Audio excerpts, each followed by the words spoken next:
Good evening, everybody. Welcome to another episode of the Pits of Metal Chaos. This is Dave. In a few minutes, I'm going to have a special guest from Illinois, American metal band Backlash, on there with me.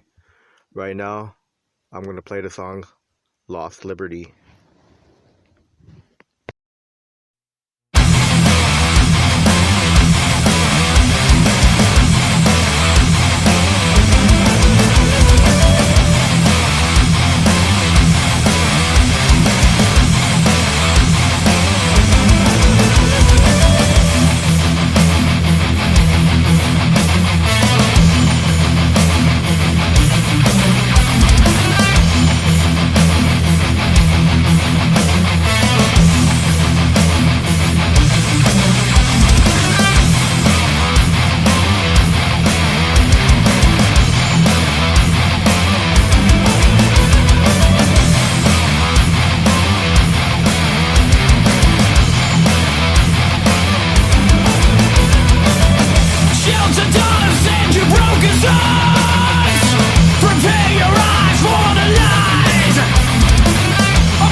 Alright, that was Lost Liberty. Is it a phone call or video call?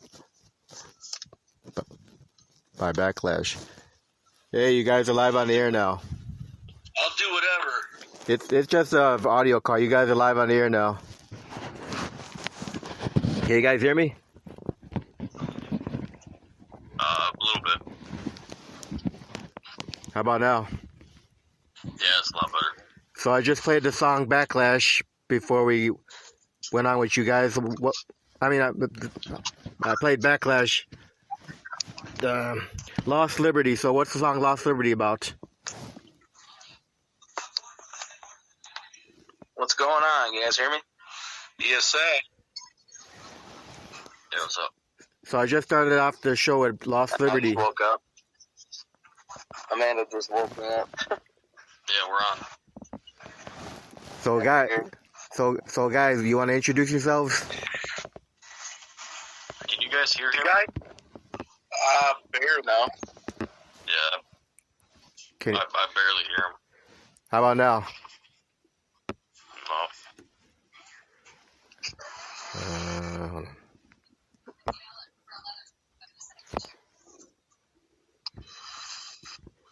Can you hear me?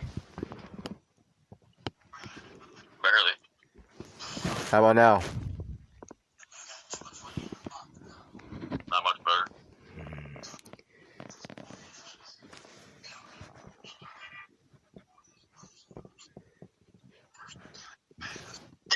Testing. 1, 2, 3. Testing. You guys hear me? Whoever that was, it was good. well, that was me. But we can't hear him if he doesn't. Can you guys hear me? Can you hear me now? It's better. What kind of mic are you using? Using a phone? Yeah. I gotcha. Yeah, I mean, I'm good with that. You guys are.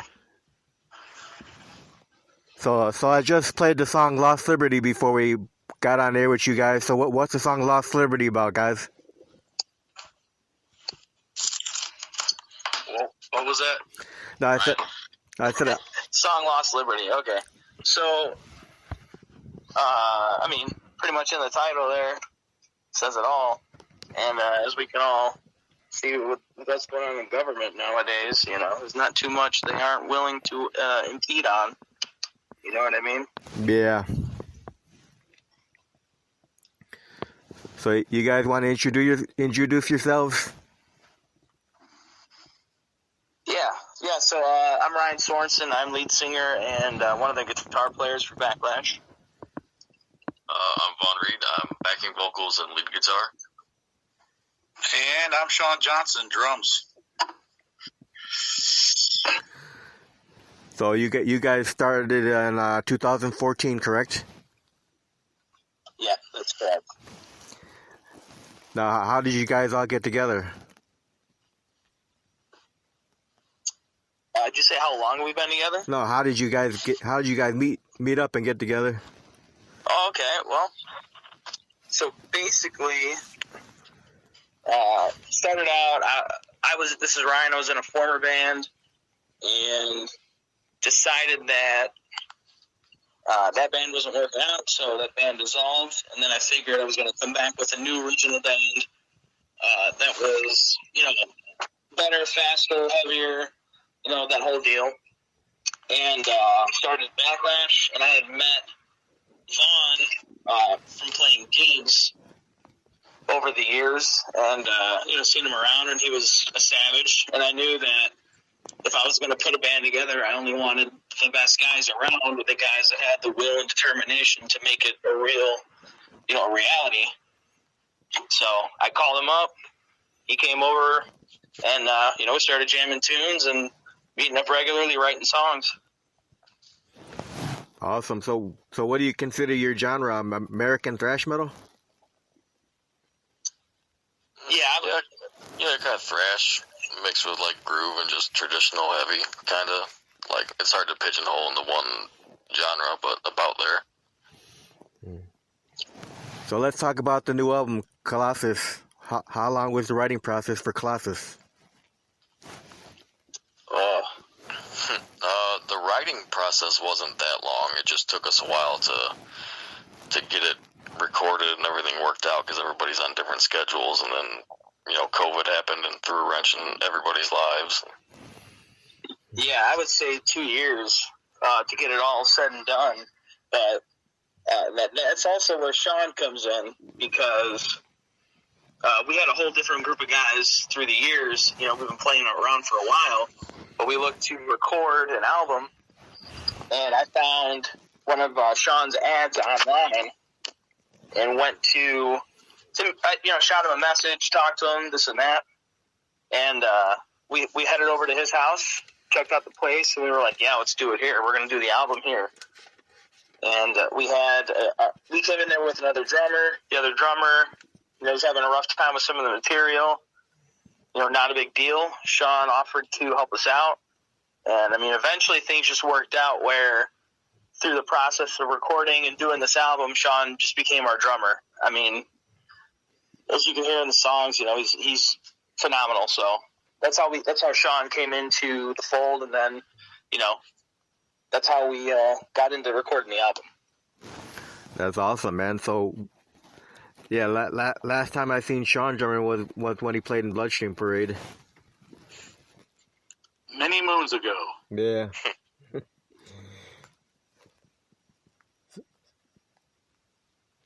So now, you want me to add to any of that? I don't know. Yeah, you can if you want. Well, the process may seem long, but you have to look at it as a band kind of forming, writing, recording, and releasing within the 2 year span. So it's not that long if you really think about it. It's just, a band over time has to grow and develop and become something. So that's kind of like what it all took place during the 2 years. I just really, in the beginning, wanted to help these guys. I wanted to lift them up and push them a little bit further ahead from my experiences with Bloodstream, like you mentioned. There's things that I learned to do, things I learned to avoid, So I just felt like, okay, maybe I can help these younger guys, do something. So, and then here we are 2 years later with this album. So I think it was done pretty well in the amount of time we did it in. Now, is the album going to be distributed out to any stores? As far as physical? Yeah, physical CDs. Yeah. We haven't really, I guess, discussed all that right now, since it's not, on a label or anything right now. It's just us doing it. Everything seems to be in digital format, and we'll be in physical format, I think, soon for shows and ordering it online, and I think then we'll decide. Any plans to release it on vinyl? Talked about it. Yeah, we talked about it, but that's still a little bit of ways. If there would be physical, it'd be CDs, and then it would be available just through us, like the actual physical copies. But it's online everywhere. It's YouTube, Spotify, iTunes, all the major. So how'd you guys come up with the name Backlash for the band? Right. Sorry, I was going to say, how do we come up with the name? Yeah. Yeah, Backlash. Yeah. Honestly, it was catchy, one word, easy. I think I read it out of a book. I was reading something, and I'm like, Backlash, that's pretty legit. There's no, amazing story behind it, so that's pretty much it. Now, are you guys planning on doing any shows? We hope. Yeah, as things open up more, we're open to playing out more and more. But everything's still, at least where we are, everything's still shut down, and you're not allowed to go out and do things. Yeah. I was going to say, unfortunately, with COVID, of course, it stopped everything kind of in its tracks. But a lot of venues or clubs have shut down too, so now it's even harder. So I think, I don't know, it's kind of like a waiting game to see who's going to kind of get through this and live through it. And I know we want to do shows, but right now, if the capacities are so minimal, you do have to weigh out your options as far as are you getting any value from playing for a place that's at 25-50%, and risk all that. So we just have to take each show as they come, you know. There hasn't been a lot of offers right now because a lot of places are not at the capacity where they're handling it. So, I guess we'll just see what happens probably in the next couple of months. I have a feeling when summer kicks around, you're going to see things open up and kind of see some resemblance of pre-COVID a little bit. Yeah, I hope. The other thing I would add to that is, you know, with the reduced capacity, we're seeing, like, with the Corey Taylor show that was just announced for the Forge, and, you know, he's doing his tour, which is great. But because of the reduced capacity, you're seeing, you know, for a table of 4 at that show, it's $800. You know, I mean, and for just a standing room, what would be a standing room seat, you know, in the second balcony, it's $150. You know, you're seeing big ticket prices for some of this stuff. So they want sure things, and everybody here knows the biggest thing going on, probably for years now, is the tribute bands and the major cover bands. So they've got tribute-oramas going on. You know, I'm seeing all the places that I'm keeping tabs on. It's just, you know, Rob Zombie tribute bands, Metallica tribute bands, you know, Korn tribute bands, just everywhere. So to squeeze a small, you know, original band into anything now it might even take longer, you know, because everybody wants a sure thing. They want their money. So that's why we're trying to push the digital so hard now, doing podcasts, doing, you know, radio, internet radio, you know, et cetera, because if we can at least get a strong local demand or following, we can at least compete with some of that stuff that's going on. Yeah. So you think in the future you guys will do an album release show? I think we talked about possibly. I think we did, or it was brought up. But I mean, I think it would be kind of cool once we do like a physical CD and stuff, maybe to talk about it and maybe do something like that. But again, that has to deal with where you can do it at and how open can they be. You know, do you want to have a party at 25-50% capacity, or just wait? You know. Yeah, even then, if you find a venue that will let you do it, they're not going to let you promote a lot of it, you know, for fear of, you know, the government or just the local authorities coming down on them. So everything would most likely have to be word of mouth, and that's already hard as it is. Yeah, I mean, if we're going to do something like that, I think it would be better to just. I know it's going to be sucky to do it later down the line, but it would be better to be able to plan it, promote it, and do a big deal, you know, and have it be open. So, nothing's traditional right now. The last year or so kind of changed all that. So we just have to fit in where we can, you know. There's a new normal, I think, for a while. Unfortunately. Have you guys ever played the Sugar Skull? You know, Sugar Skull, I think I had talked to somebody there. I think another band was playing, and they brought us up to play it. And I forget what happened. I think that show fell through. Somebody's putting together a bill, and we ended up not playing it. But we have not played there, at least not this band, you know. And but it's on my radar. That was a place I was getting shows for. And then COVID hit or something fell through. I forget exactly what it was. Yeah, I know Luna and Sanguinum just played there last Friday. Who played there? Luna and Sanguinum. Never heard of them. Yeah. Pretty good? Yeah, they're from out here in Lake County. Right on. Yeah, check them out. Yeah, you guys can come out here and play in Lake County. Come out to the Terminus Theater and play. Sounds good. Yeah, the guitar player for we're not opposed to playing out. That's definitely not a thing. But yeah, we definitely play out. It's just hard to, if you're going to do these shows and promote them, you never know what's going to go on, especially city shows. You know, you go through all this, and we don't. You know how it is. Bands don't have a lot of resource or funds to do a lot of promoting, but when they do it, you don't know when they're going to shut it down again, and things are just going to. So a lot of bands are hesitant on going too far forward. You know what I'm saying? Yeah. Which kind of sucks. You know, I mean, it does. The momentum's kind of off a little bit, but you know, that's the thing is, if shows come up, I for sure would do some shows. You know, but in the end, you really want to push them and you really want to promote them, and there's this hesitation right now of, can you go do that right now and really push for a bigger shows, you know, because you never know what's going to happen. I don't know. I guess, you know, with these guys, I'm pretty sure that we would do some shows probably coming up. It's probably going to happen in the next couple of months, I'm pretty sure.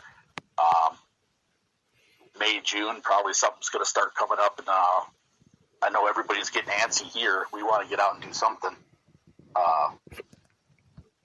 You know, we haven't done a show, since probably a couple weeks before shutdown. So, Yeah. it's been over a year now. So, for sure, definitely want to get out and do shows. I mean, especially for the new album, and you want to start pushing stuff, you know. So, I mean, if there's clubs out there that are doing shows, there's probably clubs I don't know of that are doing shows right now. Please send that information, and I'll for sure look into it, you know. Well, yeah, I'll inbox you guys that club out here, the Terminus Theater out here. For sure. Yeah, I'd really appreciate that. The guitar player from the band Luna and Sangonum, Michael, he does the booking over there.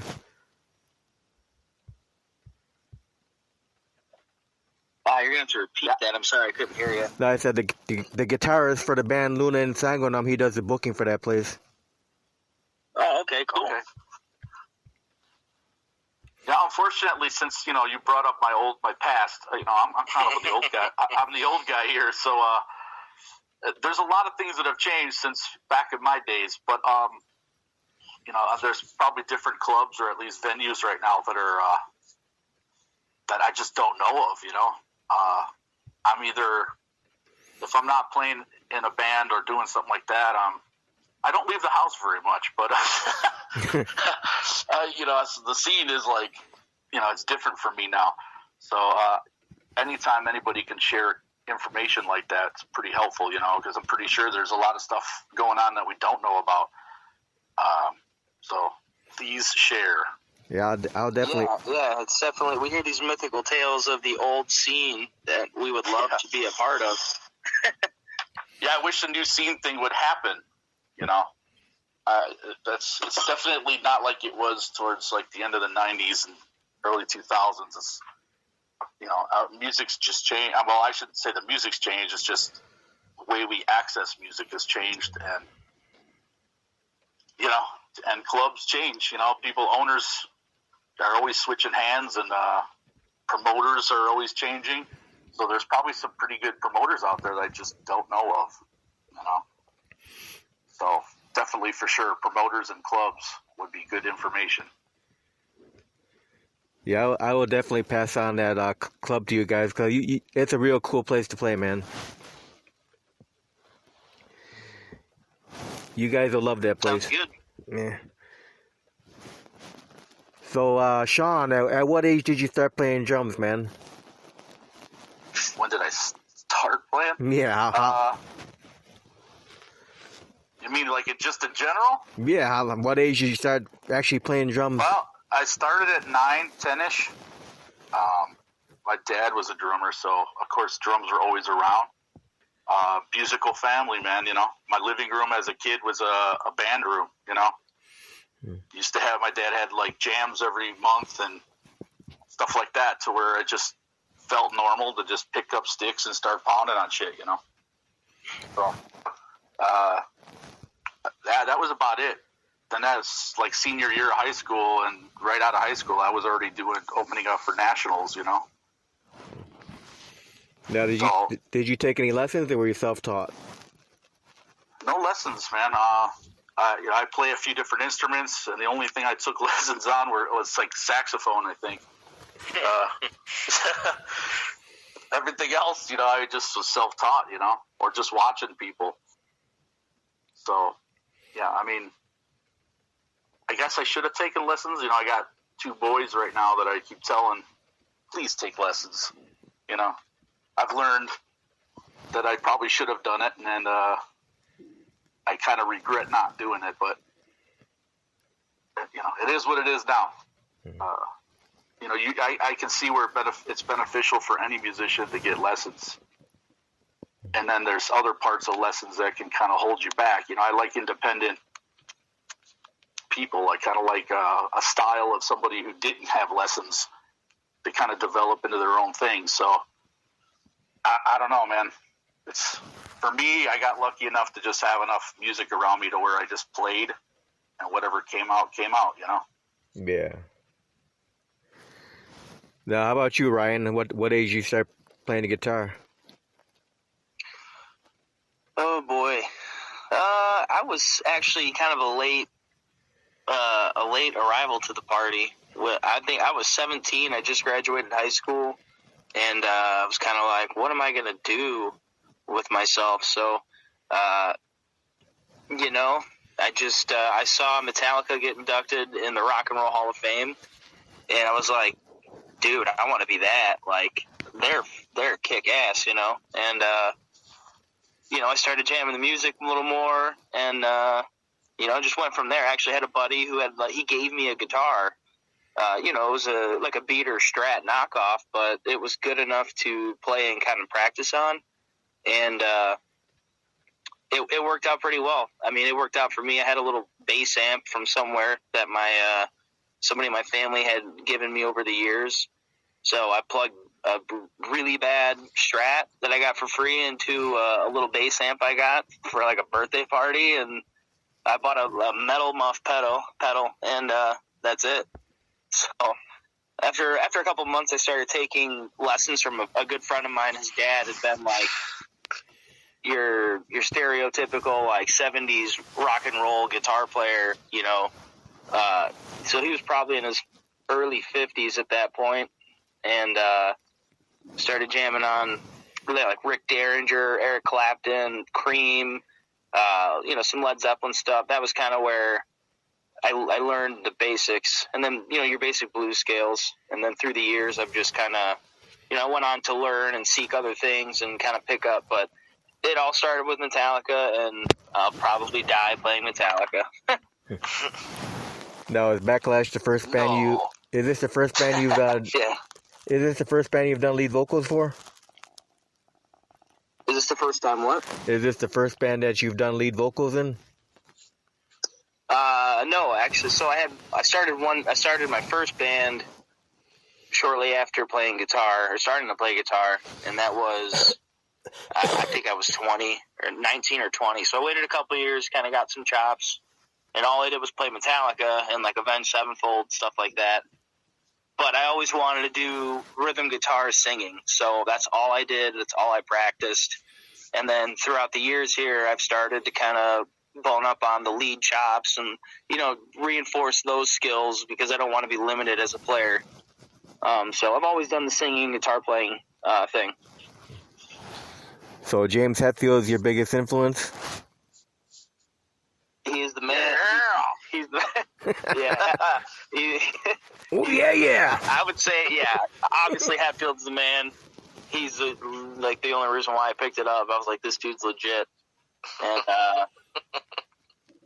Hetfield's badass. He's just badass. So yeah.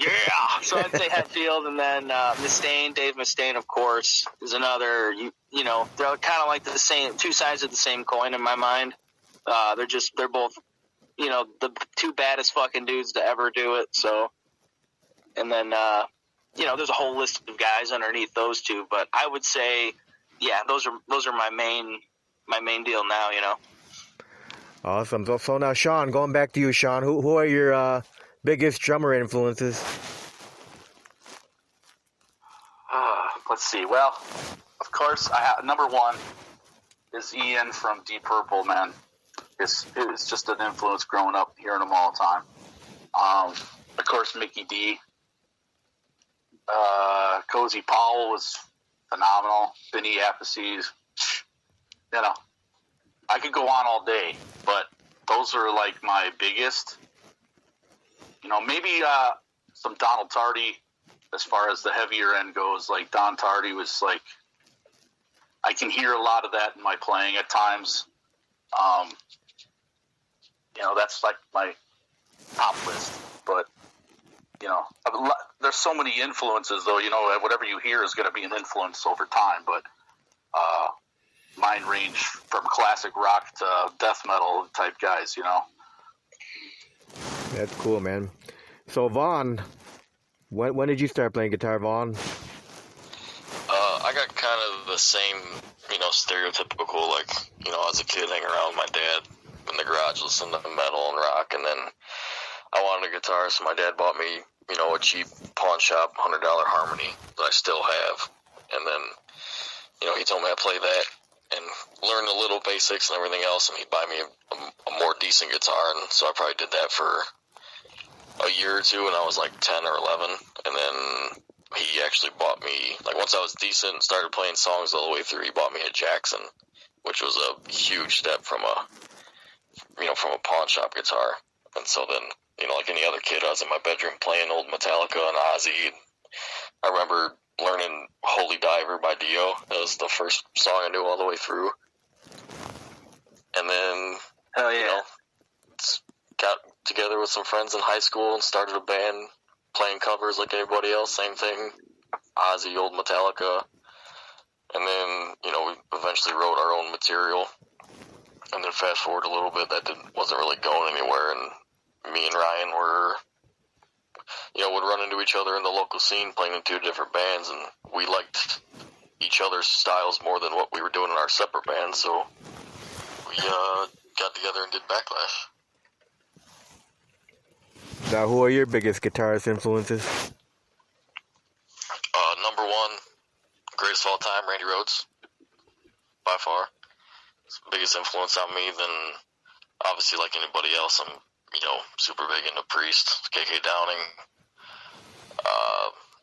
then Metallica and Slayer from the thrash side, and, Dave Mustaine, and then more recently I've got a lot into Mastodon, so Brent Hines and Bill Kelleher out of them. Those guys are just all the crazy riffs and time signatures, and then, so probably just them.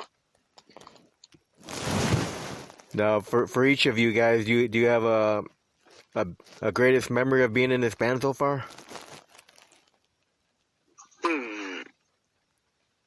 That's a good question.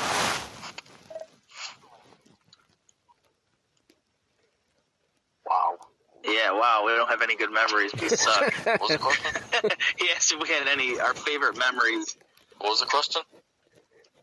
He asked if we had favorite memories from being in this band. What's funny is, this is, and I don't even know, I think I'm saying this, out of a lack of a better way of saying it. This thing started off as, besides Ryan and Vaughn knowing each other, it's been kind of a business type of thing, where we got together, we were doing it, almost felt like we were getting this album done, and we spent more time just doing that. We played some good, a few good shows before we did the album. We haven't really got to go out as a band with this unit, this four guys right now, a whole lot yet. And I think some of the best stories happen when you're out doing shows, and we've had good times here, man, writing the music and recording it. But this lineup is still kind of young, actually. So we haven't really got out and had those wonderful show moments, where it's the funniest shit happens, or things like that. We just for me, it's just been 2 years of you get to know each other, you're writing with each other. It's been kind of on a work level and friendship level. We're hanging out, more now. In the beginning, we were all just kind of learning each other. Now we're actually getting out and hanging out. So it's just a different setup for this group. There's other groups that were friends from high school and things like that, where they have all these killer stories. And, Vaughn and Ryan might have those. I'm not sure. I can't speak for them. But I just know that my memories so far have been, they're good. There's no bad. It's been pretty good with this four lineup here. And hopefully we get some like killer show memories and like moments on stage where somebody does something stupid or falls, and we can laugh about it later. And because those are awesome moments, you know. Those are the times I think are the funniest in a band, is like stage moments. So, unfortunately, we haven't had those mishaps. Our shows have gone pretty good. I was just gonna say we've had I think we've played 6 or 7 shows with the current lineup, and they've all been like absolutely killer. I'll say my favorite. I got a couple. Now that I'm thinking about it. Opening for Tim the Ripper Owens was pretty awesome. We opened, we opened for the Three Tremors at the Forge, and anybody that's never heard them needs to go listen, because it's like super classic 80s metal. It's just badass, and three shredding voices, man. Yeah, to open for those 3 guys is pretty big deal. So I really enjoyed that, and spawning from that, you see people in the crowd and they were digging it. They were cool.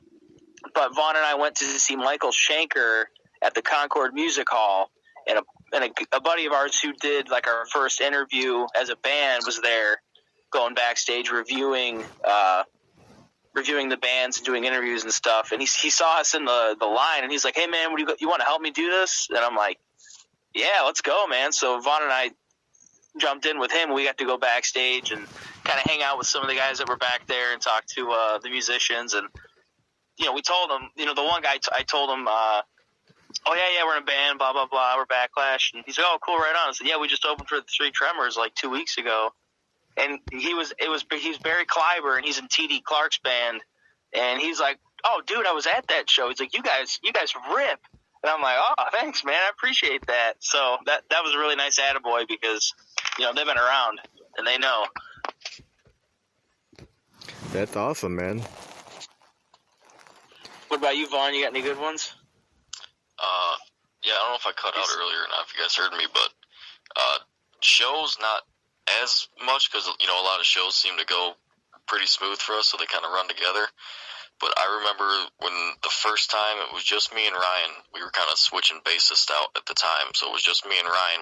We jammed with Sean for the first time, and me and Ryan were just staring at each other like fucking, like almost laughing at how much better Sean was than anybody we played with.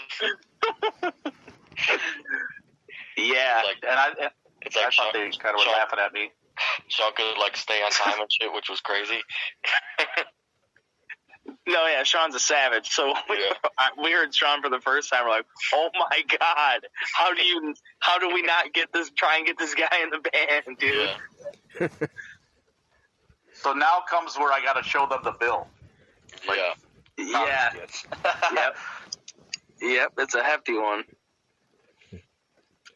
Yeah, like I said, man, these guys, they've been together the longest for this whole thing. So, hopefully we'll see where this brings us. And I think it's more about any kind of memories that are going to happen and funny stories that come from here out. We'll see what happens, man. I kind of look forward to, like I said, the stage stuff for me is like the best. I mean, I got some great ones in the past just as a musician. Some of my favorite memories are just stupid things that have happened, like in live situations. But and it's how you recover from that stuff that makes you better than the rest, I guess, because I've seen some bands just completely fail, and then I've seen some rise to the occasion. So, like I said, we haven't had that happen yet, so it's bound to happen. It's going to happen eventually. But like I said, these guys probably got a lot more stories as far as past memory and stuff. Because for me, man, you got to remember, I'm wearing many hats in this band. So not just playing drums, the recording and the mixing, and my brain was all over the place the last 2 years, man. So part of me was kind of isolated because it's just a lot to take on at one time, man, So now I get to enjoy it. Like, I can sit back, it's over, the album part of it's done, so I can kind of sit back and enjoy the fruits of it. But I'm hoping it does well. There was a lot of time, a lot of effort by everybody. Yeah, it was immense. Absolutely. Now, how about during the recording process? Any funny stories recording the album? Right off the top of my head, Vaughn bringing in 18 different 4x12 cabs. Oh yeah, we had the wall of fucking, and then we had to sample every speaker. Yes, yeah, we did. Hey, that was your idea, Sean. Yeah. Well, I thought maybe only on 1 or 2 cabs, but you brought like a truckload. But yeah, you told us bring what we got. yeah, unaware to me. Like, all right, so I was unaware that like he had a music store full of cabinets, but it's a good thing because a lot of bands today, they got one cab, one head, and that's what you get. With this, we got to experiment, figure out what head went with what cab and what speaker in that cab was best. So, and in many cases, bands don't have that time and that luxury to sit and do that because they're on the clock. You know what I'm saying? We were able to sit back and just take our time with it, figure out what worked, and we took plenty of notes, and that's what we ended up using. Now, the album title Colossus, what's the meaning to that? Oh man, your mic just went through perfect. That was great. Yeah, don't touch anything. Yeah, it's leave perfect. it. That's perfect. Colossus was a working title for a song that isn't on the album, and me and Ryan kept going back and forth for weeks about what we were going to call the album, and one of us was like, why don't we just call it Colossus? That sounds awesome. And then so they threw the song out. No, I'm just kidding. No, that's it. It was a working title for a song that isn't on the album. Yeah, just to expound a little bit, I've got a little recording thing at my place too. So Vaughn and I have got probably 2 or 3 albums worth of material here that that we haven't even done anything with yet. So this is the first batch, and one of the working titles, like he said, was Colossus. And then Vaughn came over one day and he's like, dude, you said that you named that song Colossus. He's like, I like that name. And I was like, oh yeah. And he's like, yeah, I think we should call the album. And I was like, yeah, that sounds good to me. I'm in. That's how I remember it basically happening. Now, for each one of you guys, what do you enjoy most about being a musician? Well, it's not the money. Or the chicks. Or dragging gear. I'm the drummer, so I don't get chicks or the money. But, well, we're in a metal band, so there are no chicks and there are no money. This is true. Money. I get the chicks like drunk boyfriends. But yeah, you get drunk dudes asking you about what your pedal board and that. I think for me, man, this has been something that my whole life has been just my outlet. I don't know, man. It's one of those things, like, if I don't have it, I go crazy. But then when I have it, I go crazy. So it's a hate-love type of deal. But I don't know, man. This music thing, being a musician is definitely not for the weak.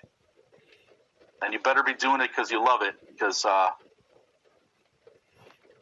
there's a lot you're going to go through, Yeah, it's an unforgiving mistress. You're not at first. You're definitely not getting out what you're putting in. Yeah, for me, like, certain parts in a live show make everything worth it. Like, and we have a song called Lenity that has like probably the best breakdown on the album. And when we play that live and everybody's headbanging together, and you can see the crowd actually get into it too without even knowing the song, like that.